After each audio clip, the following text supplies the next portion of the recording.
It is a frame into which the entire digital world has to fit, and Atlas is supposed to remove this frame to make interaction with AI as natural as possible through voice, gestures, context, and environment.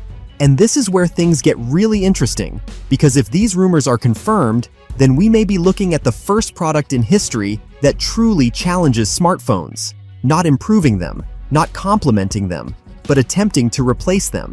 And this is already a completely different level of competition. Companies like Apple and Samsung Electronics have spent years refining smartphones, making them faster, thinner, more powerful, but no one has truly questioned the concept of the phone itself.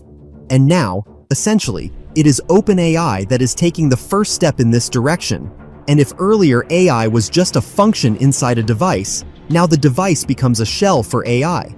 And this is a fundamental shift, because at the center there is no longer hardware, not the screen, not the design, but intelligence. According to rumors, Atlas will be built around the idea of always-on AI, meaning AI that is always active, always nearby, always ready to help.